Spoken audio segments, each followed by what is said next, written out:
कि एक बार पांडवों ने अश्वमेध, एक बार आवर्त महोत्सव रखा और एक यज्ञ रखा। उस यज्ञ का नियम था, पहले जो यज्ञ होते थे उन यज्ञ का नियम था, यज्ञ में घंटा लगता था। वो यज्ञ की जैसी पूर्णाहुति होती थी तो यज्ञ का घंटा अपने आप बज जाता था, अपने आप बजता था, उसे बजाता कोई नहीं था, अपने आप बजता।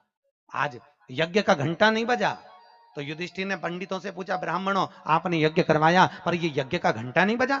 ब्राह्मणों ने कहा हमने तो यज्ञ अच्छा करवाया पर घंटा क्यों नहीं बजा, समझ में नहीं आया।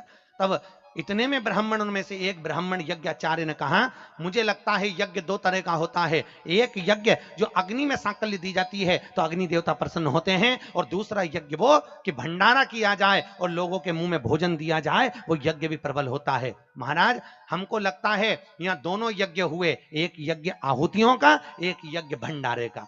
मुझे लगता है भंडारे में कोई भूखा रह गया है, कोई भूखा है। अब वो भूखे व्यक्ति को ढूंढो। पांडव गए और पांडव जाकर जरा पता करो कि भूखा कौन है अपने नगर में, यज्ञ का घंटा बजेगा।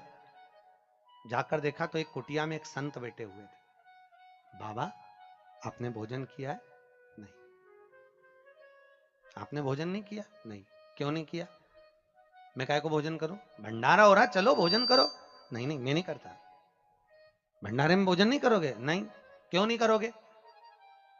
मैं उसके घर में भोजन करता हूं जो मेरे को 108 अश्वमेध यज्ञ का पुण्य देता है।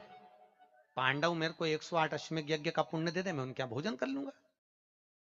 अब पांडवों ने सोचा अपनी जिंदगी में पहला तो अश्वमेध यज्ञ कर रहा है, और 108 अश्वमेध यज्ञ तो हमने कभी जिंदगी में नहीं करे, तो हम इसको पुण्य कहां से दे बाबा को। पांडव चले गए। द्रौपदी ने पूछा कोई मिला? हाँ एक संत मिला है, पर 108 अश्वमेध यज्ञ का पुण्य मांग रहा है। द्रौपदी ने कहा चलो मैं लेके आती हूँ उस बाबा को।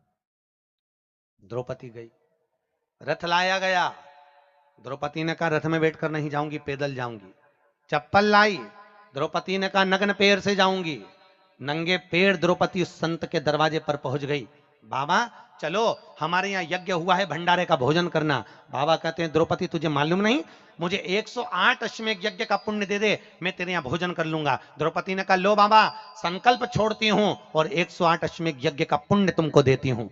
संत ने कहा द्रौपदी तेरे पति ने तो कभी पूरे यज्ञ नहीं करे, तूने कब कर लिए? द्रौपदी बोली बाबा मैंने सुना है मेरे कृष्ण के मुख से, जब कोई व्यक्ति अपने घर से निकलकर किसी संत के दरवाजे पर, किसी कथा के पंडाल में, किसी मंदिर पर, किसी तीर्थ में पैदल पैदल जाता है, जितने कदम चलकर जाता है उतने अश्वमेध यज्ञ वो अपने जीवन के कर लेता है महाराज, उतने अश्वमेध यज्ञ वो अपने जीवन के करता है। और द्रौपदी ने कहा बाबा मैं तुम्हारे दरवाजे पर चलकर आई हूं, 18,000 कदम मैं चलकर तेरे दरवाजे पर पहुंची हूं, उसमें से 108 अश्वमेध यज्ञ तुमको देती हूं।